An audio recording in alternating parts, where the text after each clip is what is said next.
السلام علیکم ورحمۃ اللہ وبرکاتہ، نحمده ونصلی علی رسولہ الکریم، اما بعد فاعوذ باللہ من الشیطان الرجیم، بسم اللہ الرحمن الرحیم، رب اشرح لی صدری ویسر لی امری واحلل عقدۃ من لسانی یفقہوا قولی۔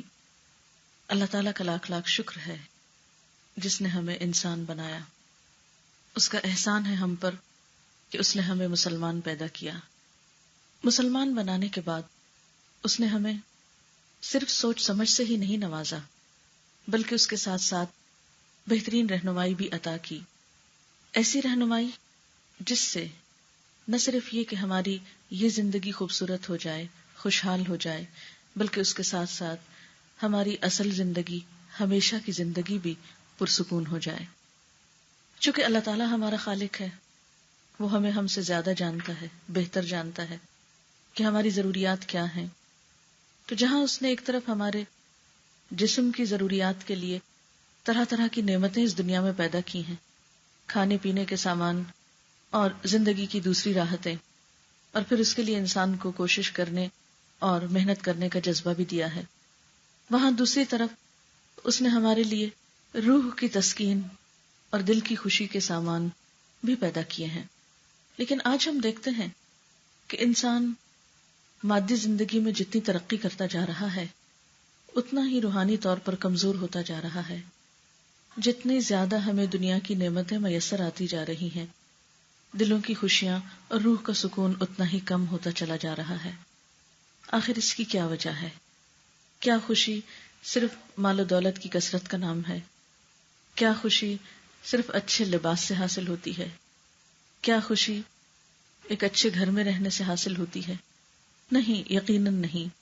اس لیے کہ بہت سے لوگ جنہیں دنیا کی یہ ساری نعمتیں حاصل ہیں، سب کچھ ان کے پاس ہے، اس کے باوجود وہ خوش نہیں ہیں۔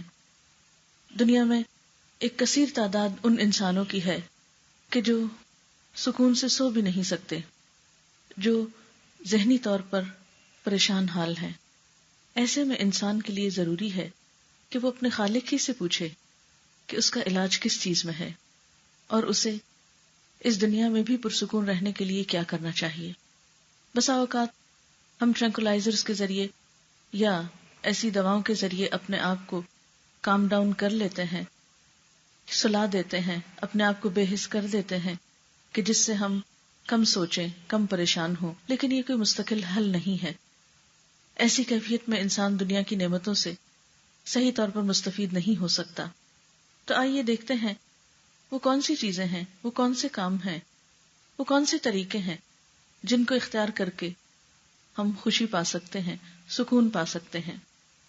جب ہم قرآن پاک پر غور کرتے ہیں، جو کہ اللہ تعالیٰ نے انسان کے لیے ایک رہنمائی کی کتاب بنا کر بھیجا ہے، ذالک الکتاب لا ریب فیہ ھدی للمتقین، اس کے ساتھ ایک معلم بھی بھیجا رسول اکرم صلی اللہ علیہ وسلم کو، جنہوں نے آ کر خوشی کا راز اور پرسکون زندگی کا گر انسانوں کو بتایا اس کتاب کے ذریعے اور اپنی عملی زندگی کے ذریعے۔ تو ہم دیکھتے ہیں کہ چند ایک چیزیں ہمارے سامنے آتی ہیں جن کو اپنا کر انسان پرسکون زندگی بسر کر سکتا ہے۔ اس میں سب سے پہلی چیز تو بذات خود ایمان ہے، اور ایمان ایسا ایمان جو زندہ ایمان ہو، محض ایک ریچول کے طور پر نہ ہو، صرف ایک پیدائشی ایمان نہ ہو، بلکہ شعور کے ساتھ، پورے احساس کے ساتھ، ہوش و حواس کے ساتھ ان تمام چیزوں کو ماننا جنہیں اللہ تعالیٰ نے ماننے کے لیے ضروری قرار دیا ہے۔ اور اس میں سب سے بڑھ کر خود اللہ سبحانہ و تعالیٰ کی ذات پر پورا ایمان اور یقین، اور اس بات کا ایمان اور یقین کہ وہ ذات ایسی ذات ہے، وہ رب ایسا رب ہے کہ جس کے ہاتھ میں زمین و آسمان کی بادشاہت ہے، اور وہ ہر چیز پر پوری قدرت رکھتا ہے، وہ بھروسے کے لائق ہے، وہ سب سے سچا ہے، اس کی بات سب سے زیادہ انصاف پر مبنی ہے۔ پھر اس کے بعد انسان کو جو چیز سکون دیتی ہے وہ فائدہ مند علم ہے۔ سیکھتے رہنا انسان کی زندگی میں خوشیوں کا سامان پیدا کرتا ہے۔ خواہ آپ زندگی کے کسی بھی موڑ پہ پہنچ جائیں، خواہ آپ بچے ہوں، آپ جوان ہوں، آپ بوڑھے ہوں، آپ مرد ہوں یا عورت ہوں، اگر آپ کا علم کے ساتھ کسی بھی طرح تعلق ہے تو آپ ایک پرسکون زندگی گزار سکتے ہیں. اس میں فارمل ایجوکیشن کے علاوہ عام روزمرہ زندگی میں مطالعے کی عادت، اچھی بکس کی ریڈنگ انسان کے لیے ایک بہترین دوست کا کام کرتی ہے. جس طرح انسان کو انسانوں سے خوشی ملتی ہے اگر انسان کے لیے واقعی انسانوں والا رول ادا کرے، تو اسی طرح اچھی کتابیں ہمیشہ انسان کو سکون بخشتی ہیں. اس کے لیے اگر ہم اپنی ایک عادت ڈال لیں کہ صبح کے وقت میں یا رات کے وقت میں یا دوپہر میں یا کسی نہ کسی وقت میں کسی بھی اچھی کتاب کے ساتھ ضرور تعلق رکھنا ہے. اب دیکھیے کہ پڑھنے کو بہت کچھ ملتا ہے، ریڈنگ کے لیے بہت کچھ اس وقت کتابیں موجود ہیں، لیکن ہر طرح کی کتابیں سکون نہیں بخشا کرتی. کچھ کتابیں تو ایسی ہوتی ہیں جو الٹا انسان کا سکون برباد کر دیتی ہیں. اس معاملے میں بھی سلیکشن بہت ضروری ہے. اسی لیے میں نے لفظ استعمال کیا ہے نفع مند علم، فائدہ مند علم، جو ہمیں دنیا میں کسی قسم کا فائدہ دے یا پھر آخرت کے اعتبار سے فائدہ مند ہو. کیونکہ کچھ کتابیں ایسی ہوتی ہیں جو وقتی طور پر تو ایک خوشی کا سبب بنتی ہیں یا ذہنی انٹرٹینمنٹ کا سبب بنتی ہیں، لیکن حقیقت میں انسان کے قلب و روح میں سکون کا سبب نہیں بنتی. اس لیے کتابوں کے انتخاب میں یہ بات ضروری ہے کہ ایسی چیز انسان کے سامنے ہو، وہ چیز پڑھے کہ جس سے اس کی زندگی میں ایک امنگ پیدا ہو، کچھ کرنے کا جذبہ پیدا ہو، اس کو زندگی میں ایک روشنی ملے، اس کی امید میں اضافہ ہو، مایوسی سے بچانے والی چیز ہو. اس لیے علم نافع جو ہے وہ دلوں کو کھولتا ہے، وہ دلوں کے غم کو دور کرتا ہے اور انسان کے بہت سے بوجھ کو بانٹ لیتا ہے. اس دنیا میں بہترین دوست کتاب ہے، یعنی بہترین دوست اگر کوئی ہو سکتا ہے تو وہ کتاب کا ساتھ ہے. کتاب ایسے وقت میں بھی انسان کے پاس ہوتی ہے جب انسانی دوست انسان کو چھوڑ جاتے ہیں یا اپنی مجبوریوں کی وجہ سے کام نہیں آ سکتے. یہ ایک خاموش ساتھی ہے کہ جس سے آپ جس وقت چاہیں فائدہ اٹھا سکتے ہیں. اس لیے اچھی کتابوں کا مطالعہ سکون دینے والی چیز ہے. آپ دیکھیں کہ مثلاً آپ کو نیند نہیں آ رہی، آپ کا دل نہیں لگ رہا، آپ بے چین ہو رہے ہیں، کوئی بھی اچھی کتاب پڑھنا شروع کریں، آپ دیکھیں گے کہ تھوڑی دیر کے بعد خود بخود آپ کو نیند آنے لگے گی. آپ تنہائی محسوس کر رہے ہیں، گھبراہٹ ہو رہی ہے، ڈپریشن ہو رہا ہے، آپ اچھی کتاب پڑھنا شروع کریں، آپ دیکھیں گے کہ اس میں فوراً کمی ہونے لگے گی، کیونکہ وہ کتاب آپ کو اپنے اندر انوالو کر لے گی. اور ان کتابوں میں سب سے بہترین کتاب جس میں ہر علم کی بنیاد ہے، جو تمام علوم کا منبع ہے، جہاں تمام علم جمع ہو جاتے ہیں، وہ اللہ کی کتاب ہے. اللہ کی کتاب دراصل ہماری روح کی غذا کے طور پر آئی ہے. جس طرح جسم کو کھانے پینے کی ضرورت ہے، اسی طرح ہماری روح کو بھی سکون چاہیے، اور وہ اللہ کی کتاب سے ملتا ہے. اور اللہ تعالیٰ خود اس کتاب کا تعارف قرآن پاک میں فرماتے ہیں، کتاب انزلناہ الیک مبارک، یہ کتاب جسے ہم نے آپ کی طرف اتارا ہے بہت برکت والی ہے. ایک اور جگہ پر آتا ہے وَنُنَزِّلُ مِنَ الْقُرْآنِ مَا هُوَ شِفَاءٌ وَرَحْمَةٌ، ہم قرآن میں سے وہ چیزیں اتارتے ہیں جو شفا اور رحمت ہے. ایک اور جگہ پر آتا ہے شفاء لما فی الصدور، کہ یہ کتاب سینے کی بیماریوں کے لیے، دل کی بیماریوں کے لیے شفا کا کام کرتی ہے. تو گویا اللہ کی کتاب کا پڑھنا اور صرف تلاوت کرنا ہی نہیں بلکہ اس کو سمجھ کر پڑھنا انسان کے گہرے غم، دکھ اور ڈپریشن کا علاج ہے. یہ ایک ایسا تجربہ ہے جس کے کرنے کے بعد کوئی بھی شخص مایوس نہیں رہ سکتا، صرف اس کو آزمانے کی ضرورت ہے. اس کے بعد دوسری چیز جو انسان کے غم کو دور کر سکتی ہے وہ استغفار کی کثرت ہے، یعنی اپنے گناہوں کی معافی مانگتے رہنا. ہم انسان ہیں، کمزور ہیں، ہم سے خطائیں ہوتی ہیں، اللہ تعالیٰ کے حق میں بھی ہم سے کمی ہوتی ہے اور بندوں کے حق میں تو نہ جانے کتنی دفعہ کمی ہوتی ہے. بعض اوقات ہم سے ایسی حرکتیں ہو جاتی ہیں کہ ہمیں احساس بھی نہیں ہوتا، اندازہ بھی نہیں ہوتا، اور دوسرا شخص اس سے دکھی ہو جاتا ہے. یہ ہم میں سے ہر ایک کا تجربہ ہے. اور ایسے میں جس شخص سے ہمیں تکلیف پہنچی ہوتی ہے اس کو جب احساس بھی نہیں ہوتا، ہم سے معافی کہاں مانگ سکتا ہے؟ یا اگر اسی طرح ہم کسی کے لیے دکھ اور تکلیف کا سبب بنے ہیں تو ہم بھی کسی سے معافی نہیں مانگتے.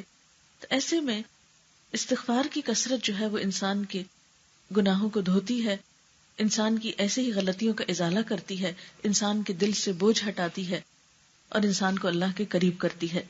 اسی لیے حدیث پاک میں آتا ہے من لزم الاستغفار جعل اللہ لہ من کل ہم فرجا، جس نے استغفار کی پابندی کی اللہ تعالیٰ اس کے لیے ہر غم اور ہر فکر اور پریشانی سے نکلنے کا راستہ بنا دیں گے. نوح علیہ السلام نے اپنی قوم کو بھی اسی چیز کا وعدہ کیا تھا. فَقُلْتُ اسْتَغْفِرُوا رَبَّكُمْ إِنَّهُ كَانَ غَفَّارًا، میں نے اپنی قوم سے کہا کہ تم اپنے رب سے استغفار کرو، یقیناً وہ بہت معاف کرنے والا ہے. فائدہ تمہیں اس سے کیا ہوگا؟ یرسل السماء علیکم مدرارا، تمہارے لیے آسمان کو برسنے والا بنائے گا، یعنی خوب بارشیں برسیں گی، اور بارش جو ہے وہ اللہ کی رحمت کی علامت ہوتی ہے. اسی طرح وَيُمْدِدْكُمْ بِأَمْوَالٍ وَبَنِينَ، تمہیں مال اور بیٹوں سے نوازے گا. وَيَجْعَلْ لَكُمْ أَنْهَارًا، اور تمہارے لیے نہریں جاری کر دے گا. یعنی دنیا کی نعمتیں اور رحمتیں جو ہیں وہ کثرت استغفار سے آتی ہیں. جب کبھی دل میں کوئی دکھ، کوئی غم، کوئی ڈپریشن آنے لگے، فوراً استغفر اللہ شروع کر دیں. استغفر اللہ ربی من کل ذنب واتوب الیہ، اللہم اغفر لی ذنبی، اللہم اغفر لی. اور اگر عربی میں کوئی بھی نہیں آتی تو ہم اردو میں یا انگریزی میں اللہ تعالیٰ سے براہ راست اپنے گناہوں کی معافی مانگ سکتے ہیں کہ اللہ تو مجھے بخش دے، میری ان خطاؤں کو بھی جو مجھ سے ہو گئی انسان ہونے کے ناطے، ان غلطیوں کو بھی معاف کر دے کہ جو میں نے انجانے میں کی، ان گناہوں کو بھی معاف کر دے جو سب کے سامنے کیے، اور ان کو بھی معاف کر دے جو چھپ کر کیے. تو استغفار ایک ایسا علاج ہے انسان کے لیے قرآن و سنت کی روشنی میں کہ جو انسان کے بہت سے دکھوں، محرومیوں اور غموں کا مداوع ہو سکتا ہے. پھر اسی طرح استغفار کے علاوہ کوئی بھی اور ذکر، قرآن پاک میں اللہ تعالیٰ فرماتے ہیں الا بذکر اللہ تطمئن القلوب، سنو، خبردار رہو، اللہ کے ذکر سے دلوں کو اطمینان ملتا ہے، دلوں کو سکون ملتا ہے. بعض اوقات انسان جب بہت غم کی حالت میں ہوتا ہے تو ذکر کو بھی دل نہیں چاہتا.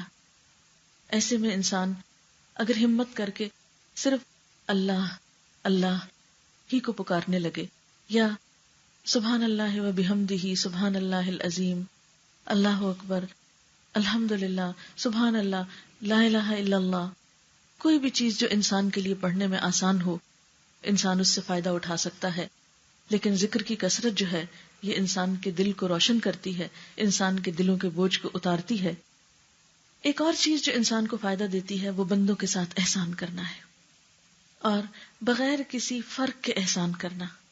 خواہ کوئی اپنا ہم مذہب ہو، ہم وطن ہو، یا ہم زبان ہو، یا ہم رنگ ہو یا نہ ہو، کوئی شخص کسی بھی دین کا ہو، کسی بھی مذہب کا ہو، کسی بھی رنگ صورت کا ہو، کسی بھی سٹیٹس کا ہو، کہیں کا بھی ہو، کوئی بھی انسان، اس کے ساتھ اچھائی برتنا، اس کے ساتھ احسان کرنا، اس کا بھلا کرنا، اس کے کام آنا، اس کی خیر خواہی سوچنا دلوں کو سکون بخشتا ہے.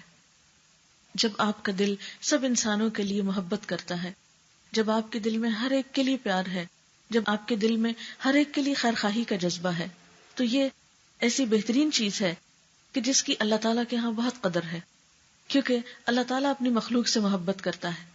اس لیے کسی بھی تعصب کے بغیر، کسی بھی فرق کے بغیر ہر انسان کے ساتھ خیر خواہی.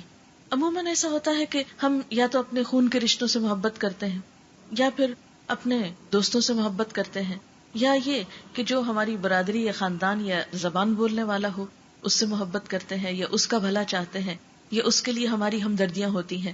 لیکن جب ایک انسان ان تمام چیزوں سے بالا ہو کے سوچتا ہے، کوئی کالا ہو یا گورا ہو، کوئی بھی زبان بولتا ہو، لیکن جب انسان اس کو اس نظر سے دیکھتا ہے کہ یہ میرے رب کی مخلوق ہے، اسے بھی میرے رب نے بنایا ہے، اور یہ بھی آدم کی اولاد میں سے ہے، اور اس رشتے میں مجھے اس کے ساتھ ہمدردی ہے، تو آپ دیکھیں گے کہ یہ چیز آپ کے دل کو سکون دے گی.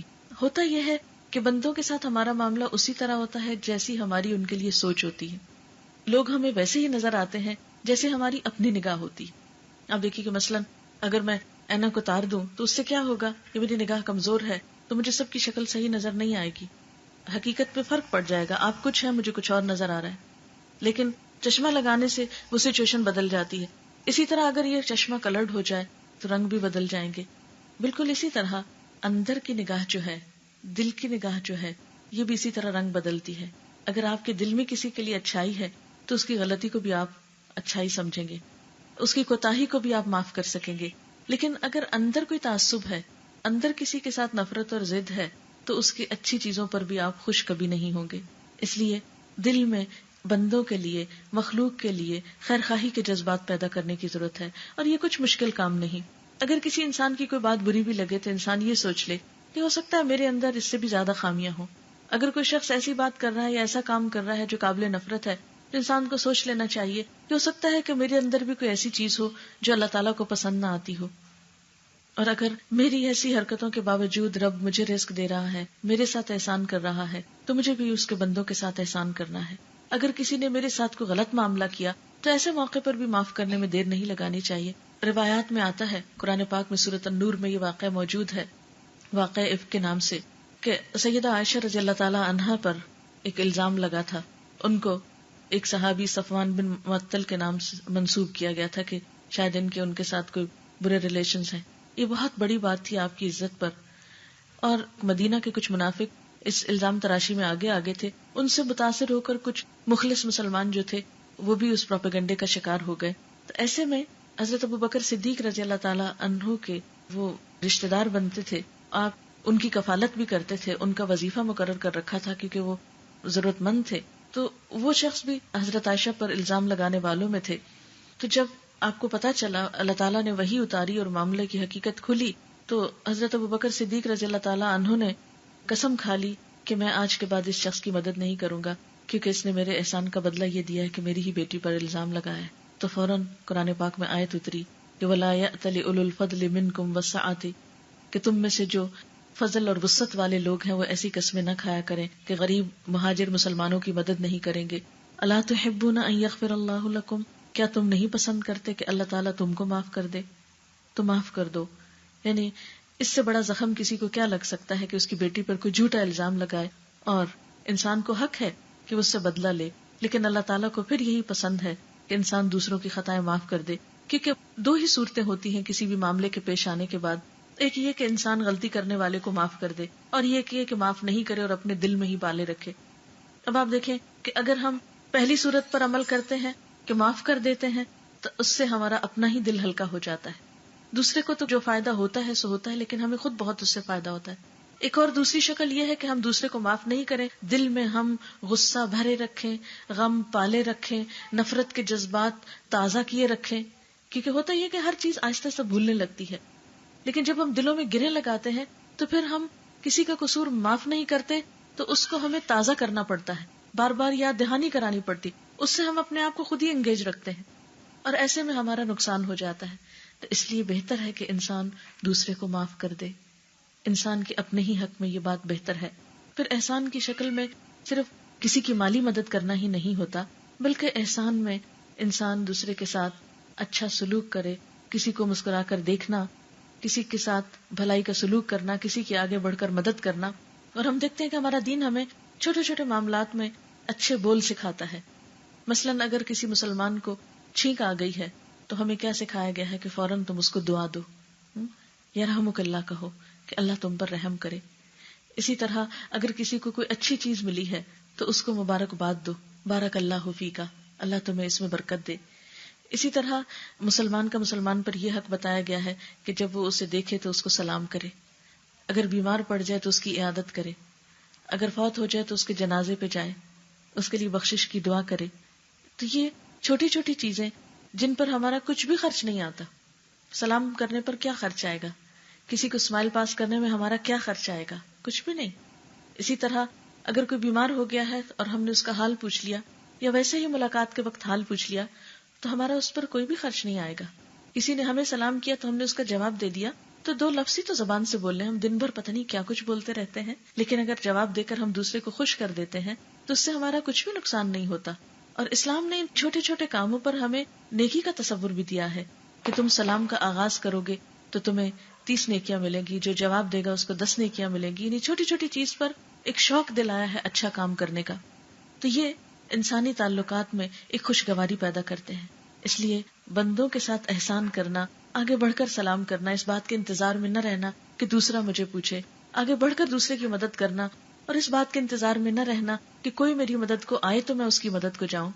نہیں، جو شخص آگے بڑھ جاتا ہے سارا اجر وہ لوٹ لیتا ہے، اللہ کی نگاہ میں بھی پسندیدہ ہوتا ہے اور بندوں کی نگاہ میں بھی عزیز اور محبوب ہوتا ہے۔ یہ نہیں ہو سکتا کہ آپ کسی سے ہمدردی کریں تو اس کے دل میں آپ کے لیے پھر جگہ نہ ہو۔ ٹھیک ہے، کچھ لوگ احسان فراموش ہوتے ہیں، لیکن سب ایسے نہیں ہوتے، اور اگر کوئی وقتی طور پر احسان نہ بھی مانے تو اللہ تعالیٰ اس کے لیے ایسی سچویشن ضرور پیدا کرتے ہیں کہ کسی دن وہ آپ کا احسان مانے۔ صرف صبر کی ضرورت ہوتی ہے، ایک وقت کے گزرنے کی ضرورت ہوتی ہے۔ نیکی ضائع نہیں جاتی، نیکی اپنا ایک وزن رکھتی ہے، نیکی اپنا ایک اثر رکھتی ہے۔ صرف ہم جلد بازی کرتے ہیں کہ اگر میں نے ابھی کسی سے اچھا کیا ہے تو فوراً ہی مجھ کو ریٹرن ملے۔ پھر اسی طرح انسان کو جو چیز سکون دیتی ہے اور جو چیز خوشحال اور خوشگوار زندگی کا سبب بنتی ہے وہ اس کی جرأت ہے، اس کی بہادری ہے۔ انسان کے دل کے اندر ایک عزم اور ایک پختہ ارادے کا ہونا انسان کے لیے بہت سی مشکلات کو آسان کر دیتا ہے۔ اب دیکھیے کہ خوف کیا چیز ہے۔ خوف باہر کی چیز نہیں، خوف ہمارے اپنے اندر کی چیز ہوتی ہے۔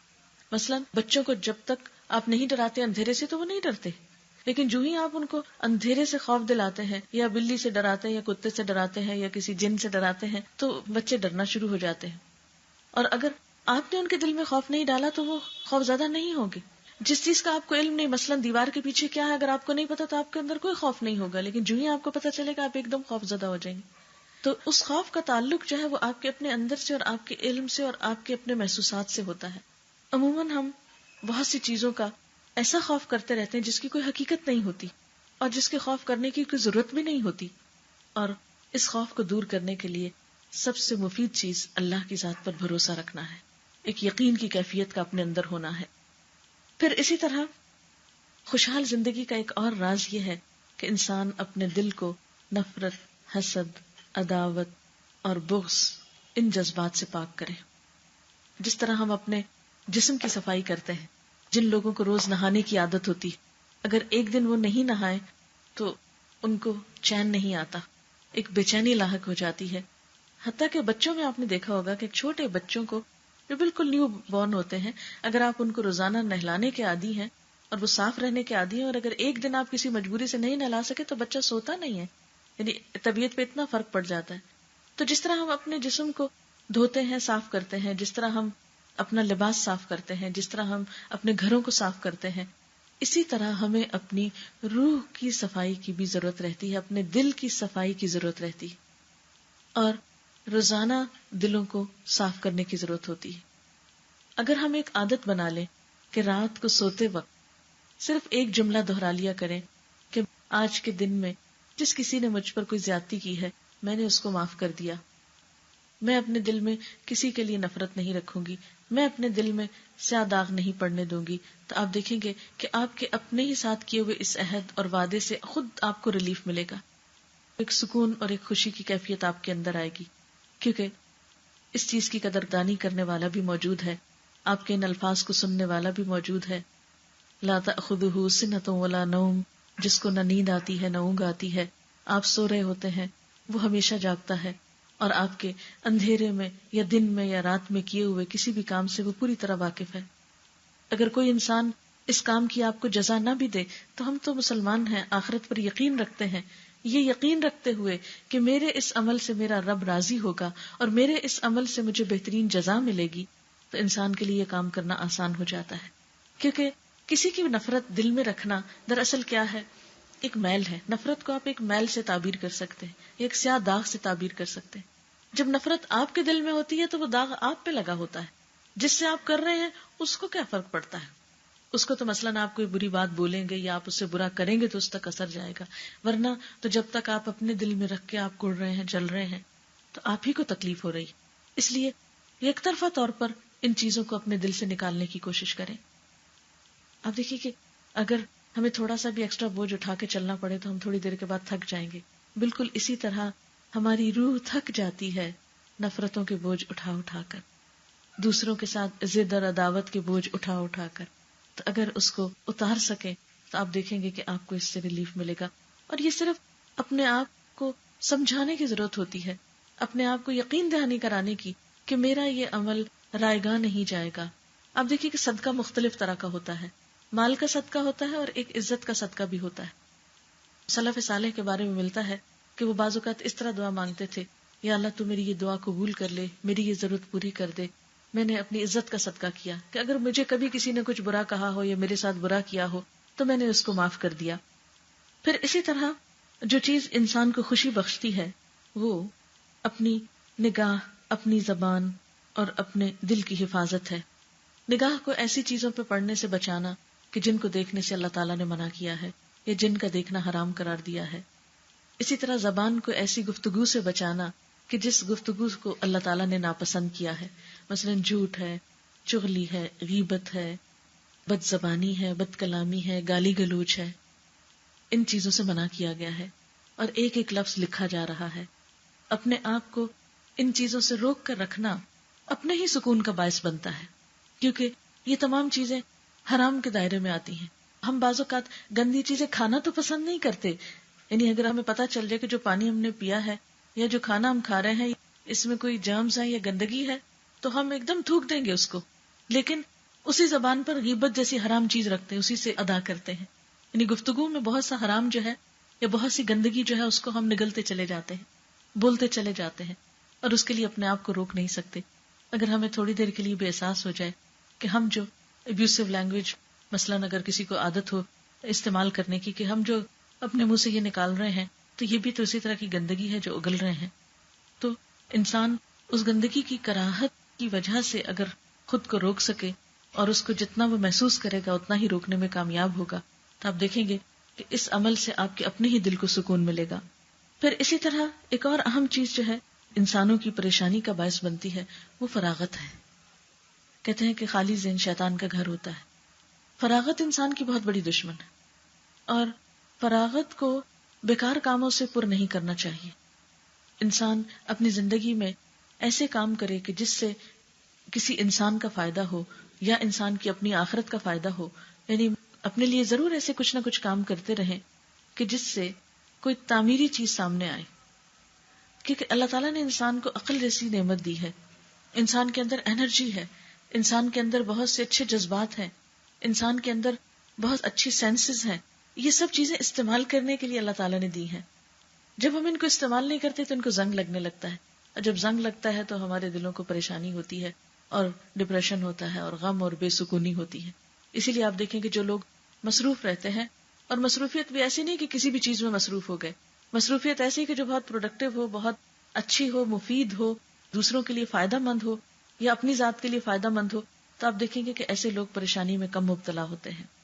اور خصوصی طور پر مصروفیت کے لیے ایسے کاموں کو کرنے کی ضرورت ہے کہ جس سے انسانیت کا بھلا ہو اور جس سے اللہ تعالیٰ کی رضا انسان کو حاصل ہوتی ہو.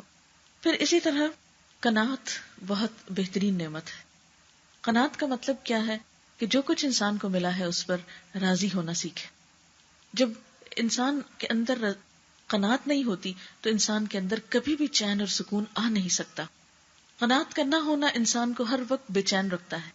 اگر کسی بھی انسان کی سوچ یہ ہے کہ فلاں کے پاس تو وہ چیز آ گئی، میرے پاس کیوں نہیں، فلاں کا ایسا گھر بن گیا تو میرا ابھی کیوں نہیں بنا، فلاں کے بچے اتنی ڈگری لے گئے تو میرے بچے ابھی تک کیوں پیچھے ہیں، فلاں کے بچے کی شادی ہو گئی ہے تو میرے بچے کی شادی ابھی تک کیوں نہیں ہوئی، وغیرہ وغیرہ. چھوٹی چھوٹی ایسی بہت سی چیزیں ہوتی ہیں کہ جن کے بارے میں ہم سوچ سوچ کے بے چین رہتے ہیں، پریشان ہوتے ہیں، لیکن حاصل تو کچھ نہیں ہوتا، کیونکہ جو کام جس وقت ہونا ہے اسی وقت ہونا ہے. کوشش کرنے کے بعد انسان کو مطمئن ہونے کی کوشش کرنی چاہیے، یعنی عملی کوشش کے بعد مطمئن ہونا چاہیے، نہ کہ بے چین، کیونکہ بے چینی کبھی بھی کسی چیز کی اصلاح کا ذریعہ نہیں بنتی. بے چینی مسائل کا حل نہیں ہے. بے چینی سے اور غم کھانے سے کبھی بھی کوئی مسئلہ حل نہیں ہو سکتا، بلکہ یہ بے چینی اور غم ہماری انرجی کو کھاتا ہے، ہماری صلاحیتوں کو نقصان دیتا ہے، اور جو ہماری انرجیز کمزور ہوتی ہیں انسان کچھ بھی اچھا کام کرنے کے قابل نہیں رہتا. پھر اسی طرح آج کی فکر کرنا، پچھلے کل اور اگلے کل کے لیے پریشان نہ ہونا، یہ زندگی گزارنے کا ایک خوبصورت طریقہ ہے. عموماً ہم دیکھیں اگر کہ ہمارے غم کیا ہے، یا تو ماضی کا کوئی واقعہ ہمارے ذہن میں منڈلا رہا ہوگا، بار بار ہمیں کوئی بات پچھلی یاد آ رہے گی، یہ ہو گیا، کیوں ہوا، کیسے ہوا، یہ نہیں ہونا چاہیے تھا، ایسا کیوں ہو گیا، بھئی اب ہو گیا، اب تو کچھ نہیں ہو سکتا تھا، جو ہونا تھا ہو گیا، اب وہ واپس تو نہیں وقت لایا جا سکتا، اب اس چیز کو پلٹایا تو نہیں جا سکتا. ہاں یہ اس وقت سوچ سکتے ہیں کہ آئندہ ایسا نہ ہو، اس راستے کو بند کیا جائے جہاں سے یہ چیز ہو گئی. لیکن جو ہو چکا اس کا غم بالکل ایک بیکار چیز ہے. اس پہ سوچ بچار کرتے رہنا، اس پہ الجھتے رہنا، اس پہ پریشان ہونا انسان کو کچھ بھی فائدہ نہیں دیتا. اب دیکھیں کہ بعض اوقات ایک برتن ٹوٹ جاتا ہے تو ہم اس پہ ہی بے چین ہو اٹھتے ہیں. اب وہ تو ٹوٹ گیا، اب جڑ تو نہیں سکتا، ہو گیا جو ہونا تھا. اب اگر اس کے ساتھ ہم اپنا دل بھی توڑ بیٹھے تو کوئی عقل مندی کی بات تو نہیں. اپنا آپ تو بہت قیمتی چیز ہے. ایک دنیا کی چھوٹی سی چیز کے نقصان کے لیے ہم اپنے آپ کو کیوں نقصان دیں؟ جو ہو گیا ہو گیا، بس ختم. اور جتنی جلدی آپ اس سے باہر آنے کی کوشش کریں گے اتنا ہی آپ کو فائدہ ہوگا. پھر اسی طرح دوسری مشکل ہماری کیا، ہم آئندہ کے بارے میں بہت سوچتے. یعنی جس طرح ہم عموماً گزرے ہوئے کل یا ختم شدہ کل کے بارے میں سوچ سوچ کے پریشان ہوتے ہیں، اسی طرح ہم آنے والے کل کے بارے میں بھی بہت سے تفکرات کا شکار رہتے ہیں. بہت سی انجانی سی وریز اور فکر اور خوف آنے والے دنوں کے بارے میں ہمیں لگا رہتا ہے. مثلا ہم سوچتے رہتے ہیں جب میں بوڑھی ہو جاؤں گی پھر میرا کیا ہوگا، اگر خدا نہ خواستہ شوہر کو کچھ ہو گیا، کوئی بیماری ہو گئی تو کیا ہوگا، بچوں کی شادی نہ ہوئی تو کیا ہوگا. کل جو ہم نے دیکھا نہیں، جو ہمارے ہاتھ میں نہیں، اس کے بارے میں کچھ پتا نہیں کہ کل کیا ہوتا ہے. لیکن ہم انہونی باتیں یا وہ باتیں جن کا دنیا میں ابھی کوئی وجود نہیں، ان کو یاد کر کر کے تو غمزدہ ہوتے رہتے ہیں، پریشان ہوتے رہتے ہیں، فکر کرتے رہتے ہیں. ایسا کرنا انسان کو نقصان تو دیتا ہے، فائدہ کچھ نہیں دیتا. ایسے تمام امور کا علاج توکل میں ہے کہ انسان آنے والے خطرات کو سامنے رکھ کر پہلے سے پیش بندی کی کوشش کرے. لیکن ایک چیز یاد رہے کہ بہت سی چیزیں جو ہماری تقدیر کا حصہ ہیں ان کو ہم ٹال نہیں سکتے. مثلا موت کا ایک وقت مقرر ہے، آپ جتنی چاہیں فکر کریں، غم کریں، جب اس نے آنا ہے اس نے آ جانا ہے، اس نے پوچھنا نہیں ہے، انتظار نہیں کرنا. اسی طرح کچھ اور چیزیں بھی. تو ایسی چیزوں کے بارے میں دو کام ہمیں کرنا ہے. ایک تو یہ کہ جو ہمارے ہاتھ میں ہے اسے پوری طرح استعمال کریں، جو پریکاشنز ہم لے سکتے ہیں ان کو لیں، جو محنت ہم کر سکتے ہیں کسی بھی کام کو سنوارنے کی اس کو پورا کریں. اور اس کے بعد دوسری چیز یہ کہ اللہ تعالیٰ سے دعا کریں اور اللہ پر بھروسہ کریں اور معاملات اس کے حوالے کر دیں. کیونکہ جب تک انسان ایسا نہیں کرتا اس وقت تک انسان اس غم کے بوجھ سے آزاد نہیں ہو سکتا. اور اگر وہ بوجھ اٹھائے رکھے تو اپنا ہی نقصان ہے. اور یہ بھی ہو سکتا ہے کہ آپ کسی چیز کے بارے میں بہت ہی خوف زدہ رہیں، بہت ہی پریشان رہیں، اور جب وہ معاملہ پیش آئے تو آپ کو پتہ بھی نہ چلے کہ یہ ہوا کیا. وہ تو پتہ ہی نہیں چلا، میں تو بہت پریشان تھی کہ معلوم نہیں کیا ہوگا، اور وہ تو معاملہ آیا اور گیا. بعض اوقات کوئی بیماری آ جاتی، کوئی چھوٹی موٹی سرجری کرانی ہوتی، یا کوئی گھر میں چھوٹی موٹی تعمیر کرانی ہوتی ہے، یا کسی بھی چیز میں کوئی تبدیلی کرنا ہوتی ہے، یا کوئی سفر کرنا ہوتا ہے. تو آپ نے اکثر دیکھا ہوگا کہ لوگوں کو سفر کرنے سے پہلے خاص قسم کا خوف لاحق ہو جاتا، یعنی پیٹ میں بل پڑنے لگتے ہیں کہ اب پتہ نہیں جس جہاز میں جاؤں گی وہ خدا نخواستہ کریش ہی نہ ہو جائے اس کا. حالانکہ اگر انسان سوچے تو دن رات میں کتنی اڑانے اڑتے ہیں جہاز، پوری دنیا میں ایئر ٹریفک جو ہے وہ آ رہی ہے جا رہی ہے. کبھی سال میں ایک آدھ کوئی حادثہ ہو گیا تو اس کی وجہ سے انسان اپنے آپ کو بلا وجہ میں پریشان رکھے اور سارے سفر میں اپنے آپ کو خوفزدہ رکھے تو یہ کوئی عقل مندی کی بات نہیں ہے. ایسے میں انسان کو یہ سوچنا چاہیے کہ اور بھی تو بہت سے لوگ ہر وقت سفر کر رہے ہیں اور خیریت سلامتی کے ساتھ پہنچ جاتے ہیں. یا بعض اوقات کیا ہوتا ہے، کوئی رشتہ دار یا بچہ مثلا آ رہا ہے، جب تک وہ چل کے گھر پہنچ نہیں جائے گا ہم ٹہلتے ہی رہیں گے، ہم کو چین نہیں آئے گا. یا یہ ہے کہ کوئی واقعہ یا کوئی فنکشن یا کوئی بھی چیز ہے تو اس میں ہم اوور ایکسائٹیڈ ہو جاتے ہیں جس کی وجہ سے اپنے آپ کو پریشان کرتے ہیں. ایسی تمام چیزوں میں انسان کوشش کرے اور اس کے بعد معاملہ اللہ تعالیٰ کے حوالے کر دے اور اس کے بعد بے فکر ہو جائے، ریلیکس ہو جائے. اس لیے کہ بہت سی چیزیں ہماری کوشش کے باوجود بھی ہمارے ہاتھ میں نہیں ہوتی. ایسے میں ہمیں ان اینی کیس اللہ تعالیٰ کے اوپر معاملہ چھوڑنا ہے، ہمیں تقدیر پر ایمان لانا ہے. اسی لیے کہتے ہیں نا کہ تقدیر پر ایمان جو ہے وہ ہمارے ایمان کا ایک حصہ ہے، اس کو ماننا ضروری ہے، کوشش شرط ہے، لیکن بھروسہ کرنا مطمئن زندگی کے لیے بے حد ضروری ہے. پھر اسی طرح نعمتوں کے معاملے میں ان لوگوں کی طرف نظر رکھنی چاہیے جن کے پاس ہم سے کم ہیں وہ نعمتیں. کہتے ہیں کہ دنیا کے معاملے میں اپنے سے کم تر لوگوں کو دیکھو اور دین کے معاملے میں اپنے سے آگے کے لوگوں کو دیکھو تو تمہارے دلوں کو اطمینان ہو جائے گا. مثلا دنیا کے معاملے میں اپنے سے کم تر کیسے؟ مثلا اگر کوئی ایک بیماری ہے تو ان لوگوں کے بارے میں سوچیں کہ جن کو ایسی ایسی بیماریاں ہیں جس سے صحت یاب ہونے کا کوئی موقع نہیں، جن کو ڈاکٹرز جواب دے چکے ہیں. اگر ہمارے پاس زندگی کی کسی بھی نعمت کی کوئی کمی ہے، مثلا اگر کسی کے پاس صرف بیٹیاں ہیں بیٹا نہیں، تو ہم تو لوگ بہت غمزدہ رہتے ہیں، بیٹا نہیں، ساری زندگی جو ہے وہ غم مناتے رہتے. تو دیکھیں کئی ایسے لوگ بھی ہوں گے کہ جن کے پاس بیٹیاں بھی نہیں ہیں. اسی طرح بعض اوقات یہ ہوتا ہے کہ اولاد ہے ہی نہیں، شادی ہوئی اولاد نہیں، ایسے میں ان لوگوں کی طرف دیکھ لینا چاہیے جن کی شادی بھی نہیں ہوئی. یا بہت سے لوگ ہمارے آس پاس ایسے بھی ہو سکتے ہیں کہ جو ساری زندگی شادی کے ہی انتظار میں بیٹھے رہے. اسی طرح اگر کسی کی شادی نہیں ہوئی لیکن صحت مند زندگی گزار رہا ہے، کسی پر ڈپینڈ نہیں کر رہا، تو اس کو دیکھنا چاہیے. ایسے بہت سے لوگ کہ جو شادی کے بعد پریشان ہیں. یعنی اس دنیا میں اگر دیکھا جائے تو ہر شخص کسی نہ کسی طرح آزمایا جا رہا ہے. جب ہم اس دنیا کو امتحان کی جگہ نہیں جنت سمجھتے ہیں تو مشکلات پیدا ہوتی ہیں. جبکہ اللہ سبحانہ و تعالیٰ نے قرآن پاک میں واضح طور پر فرما دیا خلق الموت والحیات لیبلوکم ایکم احسن عملا، کہ اس نے موت اور زندگی اس لیے بنائی کہ وہ آزما کر دیکھے تمہیں اچھے کام کون کرتا ہے. ہمیں جو کچھ بھی ملا ہے، نعمتیں ملی ہیں یا غم ملے، یہ سب ہمارے امتحان کے ہی پرچے ہیں مختلف. کوئی اچھائی میں آزمایا جا رہا ہے، نعمت دے کے آزمایا جا رہا ہے، کوئی پریشان کر کے آزمایا جا رہا ہے، کوئی بیماری سے آزمایا جا رہا ہے، کوئی اولاد سے آزمایا جا رہا ہے، کوئی شوہر سے آزمایا جا رہا ہے، کوئی مال کی وجہ سے کاروبار میں نقصان سے آزمایا جا رہا ہے. یہ دنیا ہر شخص کے لیے کسی نہ کسی طرح ایک امتحان ہے. کوئی شخص آپ کو ایسا نہیں ملے گا، ہاں کوئی بادشاہ ہو یا فقیر ہو، کہ جس کی زندگی میں کوئی امتحان نہ ہو یا جس کی زندگی میں کوئی پریشانی نہ ہو. ایسے میں انسان ہمیشہ ان لوگوں کی طرف نظر ڈالے کہ جو اس تکلیف میں اس سے بھی زیادہ مبتلا ہے. پھر اسی طرح ایک اور اہم اصول یہ ہے کہ انسان دوسروں سے توقعات کم رکھے. انسان کو پریشانی اس وقت زیادہ ہوتی ہے جب اس کی توقع دوسرے سے بہت ہوتی ہے. عام طور پر ہم دیکھتے ہیں کہ بچے ماں باپ سے بہت توقع رکھتے ہیں یا ماں باپ بچوں سے بہت توقع رکھتے ہیں، جس کی وجہ سے جب وہ ایک دوسرے کی پوری نہیں کرتے تو آپس میں کلیشز ہوتے ہیں. مثلا ماں باپ بچوں سے توقع رکھتے ہیں کہ وہ فلاں ڈگری ضرور حاصل کریں. مثلا بہت سے لوگوں کو اگر خود ڈاکٹر بننے کا شوق تھا، نہیں بن سکے تو وہ چاہتے ہیں کہ بچوں میں سے تو ضروری کوئی بن جائے. بعض اوقات ہم اپنے شوق بچوں پہ پورے کرنے کے لیے ان کو ناروا بوجھ تلے ڈال دیتے ہیں، ان کی زندگی حرام کر دیتے ہیں، ان سے ایسے کام لیتے ہیں کہ جس کے وہ اہل نہیں ہوتے. پھر جب وہ ان کو نبھا نہیں پاتے اور خود پریشان ہوتے تو ہم کو پریشان کرتے ہیں.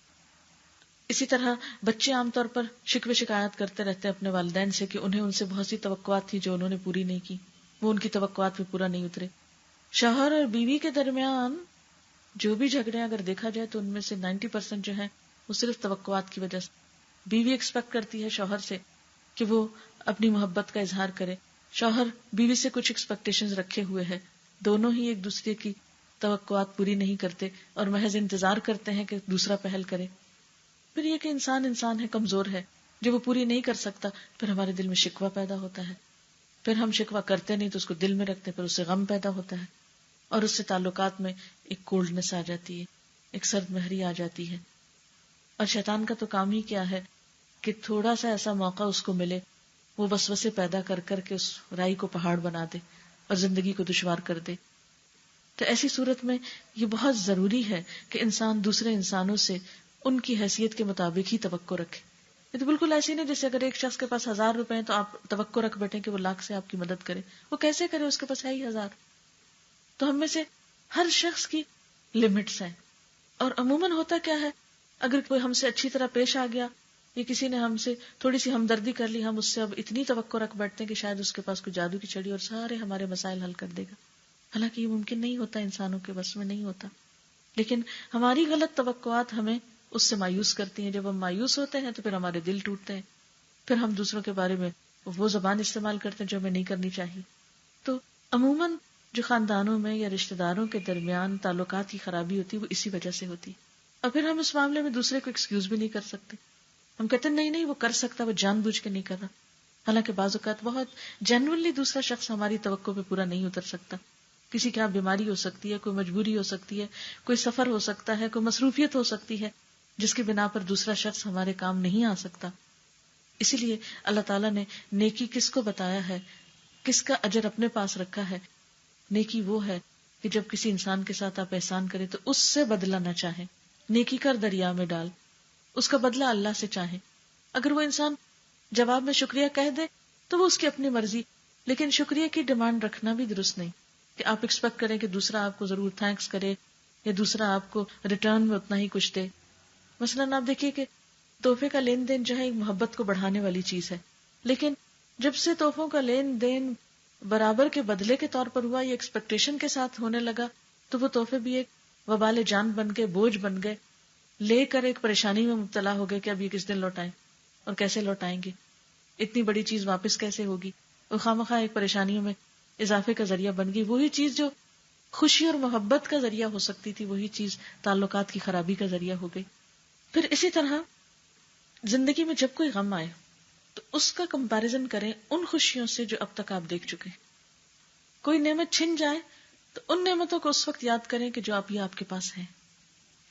مثال کے طور پر اگر آپ کی نگاہ کمزور ہو گئی تو اب اس پہ غم کرنے کی بجائے یہ سوچیں کہ الحمدللہ میری زبان بہت اچھی چلتی ہے ابھی تک، یا یہ کہ میرے کان بہت اچھے سنتے ہیں، یا یہ کہ میرے پاؤں چلتے ہیں، میں کسی پہ ڈیپینڈنٹ نہیں ہوں. کوئی بات نہیں اگر نگاہ کمزور ہوگی، اتنے سال ٹھیک بھی تو تھی. تو اگر کوئی ایک چیز چلی جائے تو فوراً یاد کریں کہ ہے کیا کچھ میرے پاس. اس سے آپ کا غم ہلکا ہو جائے گا. اب دیکھیے کہ غم اور دکھ کو جتنا ہم محسوس کریں گے اتنا ہی وہ ہم پہ طاری اور حاوی ہوتا چلا جائے گا. بہت سے لوگ جب ان پہ غم آتا ہے وہ پرواہ نہیں کرتے تو وہ غم بھی ناغم ہو جاتا ہے یا بے غم ہو جاتا ہے. مثلاً آپ دیکھیں اس کو آپ یوں پہچان سکتے ہیں جیسے بازو کا سردی ہوتی تو کچھ طبیعتیں ایسی ہوتی ہیں کہ جن کو سردی بہت لگتی ہے، وہ تھوڑا سا بھی موسم بدلے تو بیمار پڑ جاتے ہیں کیونکہ وہ سردی محسوس کرنے کی جسم میں اس کی صلاحیت بہت ہے. اسی طرح کچھ لوگ بہت زیادہ اپنے آپ کو سینسیٹیو بنا دیتے ہیں، چھوٹی سی بات کو اتنا زیادہ محسوس کر لیتے ہیں کہ بیمار پڑ جاتے ہیں. تو یہ جو اوور سینسیٹیو ہونا ہے یہ کوئی خوبی نہیں ہے، یہ اپنے ہی حق میں نقصان دہ ہے. اللہ تعالیٰ نے ہمیں سینسز دی ہیں محض اپنی ذات کے لیے سینسیٹیو ہونے کے لیے نہیں، وہ سینسز دی ہیں کہ ہم کوئی اچھے تعمیری کام کریں، اپنے آپ کو کسی کام میں لگائیں. جب ہماری یہ صلاحیتیں کسی چیز میں لگنے لگتی ہیں تو پھر بہت سی باتیں ہمارے اوپر اثر بھی نہیں کرتی، کیونکہ ایسا انسان اپنے احساسات کو کسی اور چیز میں استعمال کر رہا ہے. لیکن جس کے احساسات کہیں پازیٹیولی استعمال نہیں ہو رہے، ایسا شخص پھر اپنے احساسات کو غم اور دکھ کے لیے ہی تیز کر رہا ہے، اور تیز کرنا اپنے آپ ہی کو نقصان دینا ہے. پھر اسی طرح حاسدوں کی باتوں کی پرواہ نہیں کرنی چاہیے. ایک اور اہم زندگی میں اصول بنا لیں کہ جو لوگ آپ کی کسی نعمت سے حسد کرتے ہیں ان کی تنقید کی پرواہ نہیں کریں. اور یہ ہر انسان کے ساتھ ہوتا ہے، جیسے آپ صلی اللہ علیہ وسلم نے فرمایا ہر صاحب نعمت حسد کیا جاتا ہے. اور حسد عام طور پر کون کرتے ہیں؟ جو آپ کے لیول کے لوگ ہوتے ہیں، جو آپ سے اونچے ہوتے ہیں. ان کو آپ سے حسد نہیں ہوتا کیونکہ ان کے پاس بہت کچھ ہے، وہ آپ سے کیوں حسد کریں. اور اسی طرح اس سے بڑے لوگ بھی نہیں کرتے اور چھوٹے بھی نہیں کرتے عموماً. لیکن حسد کہاں ہوتا ہے؟ زیادہ جہاں برابری ہوتی، جہاں مقابلے کی ایک کیفیت ہوتی ہے. اب یہ جو مقابلے کی کیفیت ہے یہ عام طور پر مثلاً ایک جیسے رشتوں میں جیسے بہن بھائیوں میں ہوتا ہے. اور بہترین مثال حضرت یوسف علیہ السلام کا واقعہ ہے کہ ان کو دوسرے بھائیوں کے مقابلے میں زیادہ نعمتیں ملی تھی تو بھائی ان کو دیکھ کر رہ نہیں سکتے تھے کہ باپ کی توجہ اس کی طرف ہو گئی ہے. تو پورا قصہ ہے قرآن پاک میں اس سلسلے میں کہ پھر ان کے ساتھ کیا ہوتا ہے اس حسد کی وجہ سے. بالکل اسی طرح عام طور پر حسد پایا جاتا ہے خاندانوں میں. مثلاً دیورانی جٹھانی ہے، وہ رشتہ ایسا ہے کہ اس میں خاموش کمپٹیشن چلتا رہتا ہے. اس کے بچے نے وہاں داخلہ لے لیا، اس کو یہ مل گیا، وہ ایک کولڈ وار جاری رہتی ہے اندر ہی اندر مقابلے کی. تو وہاں پر حسد ہوتا ہے. بعض اوقات پروفیشنز میں حسد ہوتا ہے. مثلاً آپ کہیں پر جاب کرتے ہیں یا ایک خاص آپ کے پاس پروفیشن ہے تو آپ کے ساتھ والے لوگ جب آپ کی پروموشن ہوتی ہے تو وہ آپ سے جیلس ہو جاتے ہیں کہ یہ کیوں آگے بڑھ گئے، یا آپ کو کہیں سے توجہ ملتی ہے یا کسی کی فیور ملتی ہے تو ان کو اچھا نہیں لگتا. اب وہ آپ کی تعریف نہیں کر سکتے، یعنی تعریف آپ کے بڑے کریں گے، چھوٹے کریں گے، کوئی اور کریں گے، لیکن وہ نہیں کریں گے. مثلاً اگر صاحب کو ترقی ہوئی ہے تو سروینٹس تو نہال ہو رہے ہوں گے خوش ہو کر، لیکن ان کے کولیگز اس پر کبھی خوش نہیں ہوں گے. تو ایسی صورت میں انسان کبھی بھی حاسدوں کی باتوں کو دل پر نہ لے. ایک کان سے سنے دوسرے سے نکال دے، کیونکہ وہ تعریف کی بجائے تنقید کر کر کے ہی پریشان کرنا چاہیں. انسان اپنے دل کا کنٹرول ان کے ہاتھ میں نہ دے کہ وہ آپ کو پپٹ بنا لیں، جب چاہیں بٹن پریس کر کے آپ کو جلائیں، آپ کو تکلیف دیں، آپ کو پریشان کریں. ان کی باتوں کو سنے انسنے کر دیں، گویا آپ کو پتا ہی نہیں کہ وہ کیا کہہ رہے ہیں. اور اس میں بھی آپ دیکھیں کہ بہت سے لوگ آپ کے خیر خواہ بھی ہوتے ہیں، آپ کے ساتھ اچھی بات بھی کرتے ہیں. تو ہم ایسا کیوں کرتے ہیں کہ 100 لوگ اگر ہمارے ساتھ اچھے ہیں اور ایک اچھا نہیں تو ہم 100 کی اچھائی کو بھول کے ایک کی برائی کو اپنے دل پہ لے کے تو رونا دھونا شروع کر دیں اور اس پہ پریشان ہو جائیں اور اپنا کام چھوڑ بیٹھے. ایسے میں جب بھی کسی کی طرف سے کوئی مخالفت سامنے آئے، کوئی مقابلے کی کیفیت سامنے آئے، کوئی ناروا قسم کی باتیں آپ کے اوپر ہوں، کوئی الزام تراشی ہو، تو فوراً سوچئے کہ یہ شخص ہے کون جو ایسا کر رہا ہے. اور اگر وہ ان لوگوں میں سے ہے جو آپ سے حسد کرنے والے ہیں تو اس کو معاف کر دیجئے، کیونکہ اس کی مجبوری ہے یہ، اور اس سے آپ مطمئن ہو جائیں گے، ریلیکس ہو جائیں گے۔ پھر اسی طرح پرسکون اور مطمئن رہنے کا ایک اور راز یہ ہے کہ انسان آج کا کام کل پہ نہ ڈالے، جو آج کی ذمہ داری ہے وہ آج پوری کر لے۔ مثلاً آپ خواتین اگر گھر میں کچھ کام ہے، کچن میں کام ہے، تو اگر کوئی بھی چیز رات کو ادھوری چھوڑ کے سوتے ہیں، مثلاً برتن ہی چھوڑ کے سو گئے، یا کوئی بھی مثلا ٹیبل پہ ہی برتن رہ گئے، یا کچھ اٹھوائے نہیں، کیا نہیں کام، تو اس سے کیا ہوگا، وہ دل پہ ایک بوجھ ہوگا۔ آپ سوئیں گے بھی تو خواب میں آپ کو کیا آئے گا، وہ کام رکھا ہوا ہے، تو وہ ایک مستقل طور پر کام کی وہ جو پنچ ہوتی ہے وہ پیچھے رہتی ہے۔ اس لیے کوشش کریں کہ تھوڑی سی تکلیف اٹھا کر اس کو ختم کرنے کی کوشش کریں، تاکہ آپ پرسکون نیند سو سکیں۔ اسی طرح جو لوگ جابس کرتے ہیں، کام کرتے ہیں، تو ان کے اوپر کچھ اور ایکسٹرا ورک ہوتا ہے، اگر وہ اس دن ختم نہیں کرتے، ٹیلی فون پہ لمبی باتیں ہو رہی ہیں، کہیں اور جا کے وقت ضائع کر دیا اور آج کا کام کل پہ ڈال دیا، تو یہ بھی انسان کے دل پر ایک بہت بوجھ کا سبب ہوتا ہے۔ تو ایسے میں انسان اپنے ساتھ کچھ اصول ایسے بنائے کہ اپنے کاموں کو بہت لمبا نہیں جانے دے، تاکہ وہ بوجھ تلے نہ دبے۔ پھر اسی طرح اپنی پرائرٹیز مقرر کریں کہ میرے لیے زیادہ امپورٹنٹ کیا چیز ہے، کیونکہ بسا اوقات انسان کے سامنے بہت سارے کام ہوتے ہیں، اور جب ان میں سے اس کو یہ نہیں پتا چلتا کہ پہلے کون سا کرنا ہے اور بعد میں کون سا کرنا ہے، اور کون سا اس وقت میں ہو جانا چاہیے اور کون سا بعد میں بھی ہو سکتا ہے، تو ایسی صورت میں بھی انسان کو بہت سی پریشانیوں کا سامنا ہوتا ہے۔ مثلا بچے اسکول میں ہیں، ایک طرف گھر کی صفائی کرنا ہے، دوسری طرف کھانا پکانا ہے۔ اب آپ ان میں دو کاموں میں یہ سوچیں گے کہ اچھا پہلے میں کون سا کروں، اگر تو بچوں کے آنے میں بہت وقت ہے اور صفائی پہلے ہو سکتی ہے تو کھانا بعد میں بنا لے۔ لیکن اگر آپ نے کھانے کو ڈیلے کیا اور بچوں کے آنے کا وقت ہو گیا اور آپ پورا گھر ہی چمکاتے رہے، یا ہسبینڈ کے آنے کا ٹائم ہو گیا اور کھانا نہیں لگا، تو آپ دیکھیں گے کہ لڑائی جھگڑا اور فساد ہو سکتا ہے۔ وہ آپ کے چمکے ہوئے گھر کو بالکل نہیں دیکھیں گے اور نہ ہی اپریشیٹ کریں گے۔ اس وقت ان کو کھانا چاہیے اور کھانا آپ نے بنایا نہیں یا بنوایا نہیں، تو اس میں شدید لڑائی جھگڑے کی کیفیت ہو سکتی ہے۔ تو بعض اوقات ہم کم اہم یا غیر اہم کام کرتے رہتے ہیں اور اہم کاموں کو چھوڑ دیتے ہیں، جس کے نتیجے میں پریشانیاں دیکھنی پڑتی ہیں۔ پھر اسی طرح انسان کو اپنی نعمتوں کا ذکر کرتے رہنا چاہیے، یعنی اپنے آپ سے بھی دہراتے رہنا چاہیے۔ نعمتوں کا ذکر، الحمدللہ، اللہ تیرا شکر ہے تو نے مجھے بچے دی، اللہ تیرا شکر ہے تو نے مجھے اچھی صحت دی۔ اٹھتے بیٹھتے چلتے پھرتے جو بھی آپ کے پاس نعمتیں ہیں ان کا اپنے دل میں تذکرہ کرتے رہیں، اپنی زبان پہ ذکر لاتے رہیں اور اس پر الحمدللہ کہتے رہیں، کیونکہ الحمدللہ کہنا نعمتوں میں اضافہ کرتا ہے۔ قرآن پاک کی آیت ہے، لَإِن شَكَرْتُمْ لَأَزِيدَنَّكُمْ، اگر تم شکر گزار ہوئے تو میں تمہیں اور نعمتیں دوں گا۔ تو اللہ تعالیٰ کو یہ بات پسند آتی ہے کہ بندہ اس کی نعمتوں کو یاد کرے اور اس پر شکر گزاری کا رویہ اختیار کرے۔ پھر اسی طرح اہم چیزوں میں سے ایک اہم چیز یہ ہے کہ انسان یہ ہمیشہ یاد رکھے کہ تنگی کے ساتھ آسانی بھی ہے، بہت سی مشکلات کے ساتھ آسانی ملتی ہے۔ یہ ایسا ہی ہے کہ جیسے ایک بچے کی پیدائش میں ایک ماں کو کتنی تکلیف سے گزرنا پڑتا ہے اور اس کے ساتھ اس کو خوشی بھی نصیب ہوتی ہے۔ اگر کوئی یہ کہے کہ نہیں میں یہ تکلیف نہیں اٹھا سکتا، ہاں ایک بچہ مجھ کو چاہیے، تو آپ دیکھیں گے کہ جو بچہ اڈاپٹ کیا جاتا ہے اور جو بچہ خود پیدا کیا جاتا ہے، اس کی محبت میں اور اس کے ساتھ ایسوسیشن میں ایک بہت بڑا فرق ہوتا ہے، اس کے ساتھ تعلق میں ایک بہت قابل ذکر فرق ہوتا ہے۔ پھر اسی طرح ایک اہم بات یہ ہے کہ انسان دوسروں کے سامنے شکوے شکایات بہت نہ کرے۔ مثلا کسی سے شکایت ہو گئی ہے تو اس کو زیادہ نہ دہرائیں، اس سے تعلقات میں مزید خرابی ہوگی اور وہ خرابی اور پریشانی کا باعث بنے گی، خصوصاً قریبی رشتوں میں کہ جن کے ساتھ آپ کو رہنا ہی ہے۔ مثلا جن تعلقات کے ساتھ ہمیں نبھانا ہی ہے، مثلا بہن بھائی ہیں، شوہر ہے، بچے ہیں، تو پھر معاف کر کے اور شکوے ختم کر کے نبھائیں تو زیادہ اچھا ہے، کیونکہ کچھ رشتے جن کو آپ کاٹ نہیں سکتے، آپ ان کو ختم کر ہی نہیں سکتے، تو ایسے میں اگر ہم ان کو نبھانا سیکھ جائیں تو وہ کہیں زیادہ بہتر ہے بنسبت اس کے کہ ایک بوجھ کی طرح ان کو لے کر پھریں۔ یعنی ناراضگی کے ساتھ رہنے میں اور دوسروں کو معاف کر کے راضی ہو کر رہنے میں بہت بڑا فرق ہے۔ ایک چیز انسان کے لیے تکلیف کا سبب بنتی ہے اور دوسری اس کے لیے سکون کا سبب بنتی ہے۔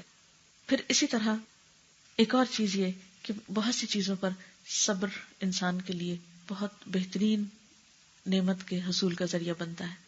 چھوٹی چھوٹی تکلیفوں پہ صبر، اور صبر کیا ہے؟ نیگیٹو ری ایکشن سے بچنا۔ کسی دکھ پر کسی نے کوئی بات کہہ دی، مثلا کسی نے آپ کے ساتھ بدتمیزی سے بات کی، تو اب آپ کا ری ایکشن کیا ہوگا کہ آپ اس سے بڑھ کے جب تک نہیں کریں گے تو چین نہیں آئے گا۔ اور صبر کیا ہے کہ انسان جیسے کڑوی دوا کھاتا ہے، اسے تھوڑا سا پی جائے، تو آپ دیکھیں گے کہ یہ صبر آپ کے لیے آپ کی عزت میں بھی اضافہ کرے گا اور آپ کے تعلقات کو بہتر بھی بنائے گا. لیکن اس وقت اگر ہم اپنے غصے کا ایک دم اظہار تو کر دیتے ہیں، دل تو فوراً ٹھنڈا کر دیتے ہیں، لیکن اس کے جو کانسیکوینسز ہوتے ہیں وہ طویل عرصے تک ہمیں بھگتنے پڑتے ہیں اور اس سے پریشانی میں مزید اضافہ ہی ہوتا چلا جاتا ہے. پھر اسی طرح کچھ اوقات اپنی تنہائی کے بھی ضرور نکالیں، جس میں آپ کے پاس کوئی نہ ہو، جس میں آپ ہوں اور آپ کا رب ہو، اور آپ کی براہ راست اپنے رب سے، اپنے خالق سے باتیں ہوں. کیونکہ اللہ تعالیٰ کے ساتھ تعلق ایک بہت خوبصورت تعلق ہے، اور اس تعلق میں بھی باہم کمیونیکیشن چاہیے. کیونکہ جس تعلق میں کمیونیکیشن نہیں رہتا وہاں پر وہ تعلق نہ ہونے کے برابر ہوتا ہے. جیسے اگر اپنے عزیز بہن بھائیوں سے بھی آپ کا کوئی تعلق نہ ہو تو وہ بھی اجنبی ہو جائیں گے آپ کے لیے. تو اللہ تعالیٰ سے آپ کا جو تعلق ہے، ایک تو ٹھیک ہے ریچولز کے ذریعے، نماز کے ذریعے اور ذکر وغیرہ کے ذریعے، لیکن ایک یہ ہے کہ تنہائی میں اللہ تعالیٰ کو یاد کر کے بعض اوقات رونا. کہتے ہیں کہ اس آنکھ پر جہنم کی آگ حرام ہے کہ جس آنکھ سے اللہ کی یاد میں تنہائی میں آنسو نکلا ہو. انسان اللہ کو یاد کرے اور اس کے آنسو نکل آئے، اپنے غم، اپنے دکھ بیٹھ کے اللہ تعالیٰ کو سنائے، اس سے گفتگو کیا کریں، اس سے بات کیا کریں، اس سے مانگا کریں، اس سے اپنے قریب پایا کریں، اس سے سرگوشیاں کیا کریں. تو آپ دیکھیں گے کہ اس سے بھی آپ کے غموں کا بہترین طریقے سے مداوع ہوگا. اور آخری بات یہ ہے کہ دعا کی کثرت. حدیث میں آتا ہے الدعاء مخ العبادہ، دعا عبادت کی کریم ہے، مغز ہے، نچوڑ ہے، اہم ترین حصہ ہے. تمام عبادات کا اہم ترین حصہ دعا ہے.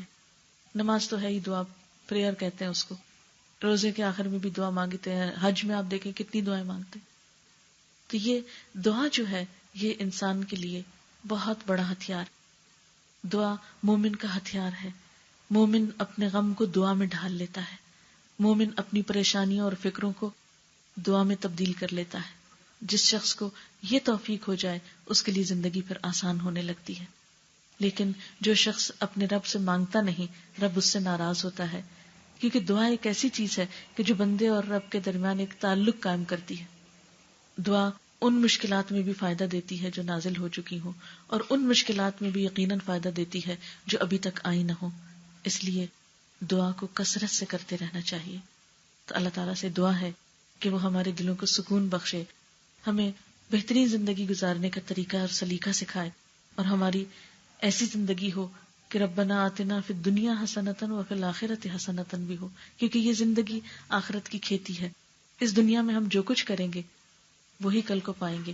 اس کی مثال ایسے ہی ہے جیسے ایک کاغذ. اب دیکھیے کہ کاغذ کا یہ اس وقت ایک حصہ آپ کو لکھا ہوا نظر آ رہا ہے اور ایک صاف نظر آ رہا ہے. کاغذ کا یہ لکھا ہوا حصہ زندگی کا وہ رخ ہے جو آج ہمیں دیا گیا ہے، اور کل قیامت کے دن جو کچھ ہم لکھ کے لے جائیں گے وہی پلٹا کے ہمیں دکھا دیا جائے گا. مثلا اگر آپ اس کاغذ کے دوسری طرف سے دیکھیں، جھانکیں، تو آپ کو وہی عبارت نظر آئے گی، وہی محسوس ہوگی جو اس طرف سے لکھی. یعنی اس وقت کاغذ کا یہ حصہ دنیا میں ہمارے پاس ہے اور یہ کل ہماری آخرت ہے. جو کچھ آج ہم یہاں لکھیں گے کل وہی چیز ہمارے سامنے آ جائے گی، وہی چیز ہمارے لیے پیش کی جائے گی. نہ اس میں کمی کی جائے گی نہ اس میں اضافہ کیا جائے گا. تو پھر یہ ہمارے اپنے اوپر ہے کہ ہم اس زندگی کو زیادہ سے زیادہ کس طرح بہتر سے بہتر مفید کاموں میں بسر کرتے ہیں. اور زندگی کو مفید کام میں وہی لوگ گزار سکتے ہیں کہ جو اپنے آپ کو غم، غصے اور نیگیٹو قسم کے جذبات سے آزاد کر سکیں. کیونکہ یہ ساری چیزیں انسان کو غلام بنا لیتی ہیں، انسان کو جکڑ لیتی ہیں، انسان کو قید کر دیتی ہیں، انسان کے اندر کی صلاحیتوں کو ختم کر دیتی ہیں. لہٰذا اگر ہم یہ چاہتے ہیں کہ ہم اپنے آپ کو فائدہ پہنچائیں تو اس کے لیے ہمیں اپنے لیے خود سٹرگل کرنی ہوگی. ورنہ بہت سے غم اور لوگوں کے دیے ہوئے نقصان، لوگوں کی دی ہوئی تکلیفیں اگر انسان پر حاوی ہو جائیں تو انسان کچھ بھی کرنے کے قابل نہیں رہتا. تو اللہ تعالیٰ سے دعا ہے کہ اللہ تعالیٰ ہمیں اس دنیا میں رہ کر ایسے اچھے کاموں کی توفیق دے کہ جو کل کی پائیدار زندگی میں ہمیشہ کے لیے خوشیوں کا سبب بن جائے. وآخر دعوانا ان الحمدللہ رب العالمین. دعا کر لیتے ہیں. سبحان اللہ والحمد للہ ولا الہ الا اللہ واللہ اکبر ولا حول ولا قوة الا باللہ العلی العظیم. اللہم صل علی محمد وعلی آل محمد کما صلیت علی ابراہیم وعلی آل ابراہیم انک حمید مجید. اللہم بارک علی محمد وعلی آل محمد كما باركت على إبراهيم وعلى آل إبراهيم إنك حميد مجيد ربنا آتنا في الدنيا حسنة وفي الآخرة حسنة وقنا عذاب النار ربنا لا تزغ قلوبنا بعد إذ هديتنا وهب لنا من لدنك رحمة إنك أنت الوهاب ربنا هب لنا من أزواجنا وذرياتنا قرة أعين واجعلنا للمتقين إماما. یا اللہ پاک، جو کچھ ہم نے پڑھا ہے اسے اپنی رحمت سے قبول فرما، جو بات آپ کی مرضی کے مطابق ہو ہمیں اس پہ عمل کی توفیق عطا فرما. اگر کوئی بات بھول کر ایسی زبان سے نکلی ہو جو آپ کو پسند نہ آئی ہو تو ہم سب کو اس سے دور کر دے. یا اللہ ہمارے دلوں کو صاف کر دے، ہمارے دلوں کو روشن کر دے، ہمارے دلوں کو وسیع کر دے، ہمارے دلوں میں اپنی محبت پیدا کر دے. یا اللہ ہمیں اچھے کاموں کی محبت دے دے. یا اللہ ہمیں اپنے وقت کو ضائع کرنے سے بچا. یا اللہ ہمیں اپنی زندگی کی قدر کرنا سکھا. یا رب العالمین، تو اس گھر پر اپنی خیر و برکت نازل فرما. جنہوں نے یہ پروگرام ارینج کیا ہے یا اللہ انہیں دنیا اور آخرت کی برکتیں اور سعادتیں نصیب فرما. جتنی بھی بہنیں یہاں تشریف لائی ہیں اللہ ان کی دنیا اور آخرت کے سارے غم دکھ اور تکلیفیں دور فرما. یا اللہ ہمیں اپنی محبت عطا کر. یا رب العالمین ہماری کوتاہیوں سے درگزر فرما. ہمیں اپنا قرب عطا کر، ہمیں اپنے خاص بندوں میں شامل کر لے. ہم سے وہ کام لے لے جو تجھے پسند آ جائے. یا اللہ تمام بیماروں کو صحت دے، سب دکھی لوگوں کے دکھ دور فرما. یا رب العالمین جتنے بھی حاجت مند ہیں ان کی جو بھی حاجات ہیں ان کو پورا فرما. ربنا تقبل منا انک انت السمیع العلیم وتب علینا انک انت التواب الرحیم. وصلی اللہ تعالی علی خیر خلقہ محمد وعلی آلہ واصحابہ واہل بیتہ اجمعین برحمتک یا ارحم الراحمین. الہی آمین. سبحانک اللہم وبحمدک نشہد ان لا الہ الا انت نستغفرک ونتوب الیک.